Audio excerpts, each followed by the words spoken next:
CSBTP yan projet ngeen xalaat réaliser à l'avenir ak yan dayoo la am par rapport à la communauté de Grand Dakar ñaari tali yi nga xam ne dafay impacter communauté bi directement. Bon from now boo waxee par exemple ak communauté Grand Dakar boo waxee ba spécifier sama xel day dem directement ci on a un très grand projet fii mooy projet Juma ñaari tali mais avant ma ci sori peut-être on a beaucoup de projets comme li ma wax avec les collectivités surtout en début d'année fi mu nekk nii on est vraiment orienté vers collectivité accompagné parce que on a reçu quand même des sollicitations ni ma waxoon ne on a fait des projets nit ñi teg ci seen bët wooñu yaa ngi dégg surtout dans les collectivités locales parce que am na ay kii espaces yu bëri yoo xam ne aménagé on a fait des espaces de jeu on a fait des espaces multifonctionnels ak ay aires de détente yooyu yëpp ay maires yi nga xam te ni investir na lañ ak suñu yenn collaborateurs yoo xam te ni on avait noué d'entente ci fii ci côté Grand Dakar am nañ un projet vraiment boo xam ne dañ ko porter à cœur mooy suñu jumaa bi excusez-moi donc jumaa ñaari tali bi mu nekk benn projet boo xam ne nekkatul projet jumaa mais projet de développement la parce que ci projet bi ak taayam ak lu mu mën a jur par exemple lu mu mën a jural doomu Grand Dakar parce que en tant que technicien juddoo fi màggee fi jàngee fi dama am lu ma loo xam ne dama ko war dafa ma war ci gox bi su demee nag ba waa gox bi ñoom ñëpp ñu jox ma confiance jël projet bu toll ni que projet extension pas extension mooy reconstruction mosquée bi ak les variantes annexes yu si bokk yëpp yoo ko teg sama loxo loolu dama si sant yàlla di leen si gërëm déjà di ci woo tamit di ci woo sociétés yi nga xam ñoo fi nekk ñëpp comme KF yi nga xam ne foofu laa jaar Abdou Fall maa ngi koy remercier c'est un grand homme moom tamit vraiment jàmbaar liggéeykat la di remercier aussi yeneen entreprise yi fi nekk xamal leen tamit am nañu responsabilité sociétale d'entreprise war nañ ñëw dugal seen loxo ci jumaa ji man dañ ma wóolu rek woo ma parce que yàgg naa cheminer tamit ak mosquée yi ni may liggéey ak li may liggéey ak église bi noonu laay liggéey ak mosquée yi mun naa fi citer au moins 5 ou 6 mosquées yoo xam ne man maa leen defar donc en conception architecturale ak ñoo xam ne dama ne accompagné dans l'ingénierie et tout donc loolu la waa mosquée ñaari tali bi gis moo tax ñuy woo ma pour ma liggéey si loolu maa ngi ciy woo nag ñëpp di ci woo ñëpp bàyyi ma kenn sénégalais yi fii dans Dakar Grand Dakar et environnement dans le pays et dans la sous-région même à l'international ñëpp dugal seen loxo di fàttali rek ne que projet la boo xam te ne c'est bien policé c'est très professionnel et que dina am ay comptes yoo xam te ni c'est dédié maanaam tout va se faire dans la transparence am na ñoo xam te ni pour citer par exemple Evans Communication ak son directeur Lat Dior pour citer par exemple Baax Yaay Pro ak son manager Moussa Diakhaté ñooy nekk ci volet communication bi c'est des entreprises très professionnelles yoo xam ni teg nañu lépp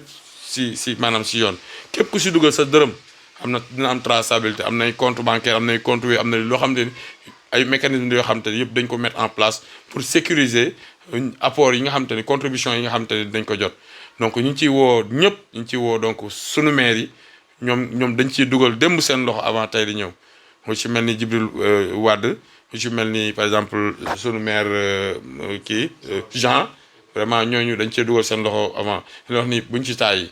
di ci woo aussi le président de la République moom nga xam te ni aussi doomu dëkk bi la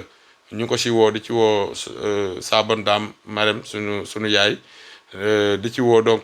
képp koo xam daal bonne volonté nga te nga yàgg a def wala nga am ambition def ci néegu yàlla en grosso modo. Bon ñu gis ni projet bi depuis bi ñu annoncé projet bi def pose première pierre bon gis nañ ni ko xawoon na yéex tuuti bon wax nga fi léegi mécanisme yi ngeen war a teg pour population bi yëpp ñëpp dugal seen loxo yow ban message ngay lancer ci côté boobu. waaw xanaa di ko waxaat rek ñu ci woote donc surtout les grandes entreprises comme par exemple la SICAP nañ ñëw dugal seen loxo ci projet bi par rapport à la comme ni ma responsabilité sociétale d'entreprise parce que projet la boo xam seen projet la mosquée bi mi ngi nekk ci communauté bi et que SICAP gis nañ lu ñuy réaliser n'est-ce pas pour le bien-être de la population ñu ngi ciy woo aussi les bonnes volontés ñu ngi ciy woo également comment dirais-je la communauté kenn ku ci nekk ñëwal dugg ci sa dërëm commencé ci man parce que ñun avant ñuy commencé sax di dimbali mosquée bi ci plan yeeg yooyu suñu xaalis yi njëkk a def waaw suñu xaalis yi ci njëkk a def te gëm naa ni kenn mënul defal mbir yi kurul ñun ñoo ko moom doomu gox bi lañ fii la ñu juddoo fii la ñu ngéntee donc ñun amuñu lu dul fier fii ñi nekk ak maanaam équipement yi fi nekk nii jumaa nag néegu yàlla la donc képp koo xamante ni yow dugal nga si sa mosquée war nga si mun a fier te dañ ciy fier bis bu demee ba nga xamante ni affaire bi pare na vraiment di nga am sentiment ni que bokk nga si ñi nga xamante ñoo ko taxawal donc di wax ni que aussi la communauté ñoom dañoo show sax fu mu toll nii nee nañu bàyyi ko bàyyi il faut ñu commencer projet bi te on va le démarrer incha allah en fin du mois mais nag di attirer attention ci communauté bi ñëpp ni que gars yi amuñu xaalis bu taxaw donc dañuy yalwaan dañuy ñaan dañuy def fundraising boo xam ni moom mooy jug pour ut xaalis pour tabax jumaa ji c'est pourquoi donc ma ci woo ñëpp dem naa sax ba ne war nañ mun a taper porte à porte kër gu nekk d'une manière symbolique bu fekkee ñëpp mënuñ joxe sax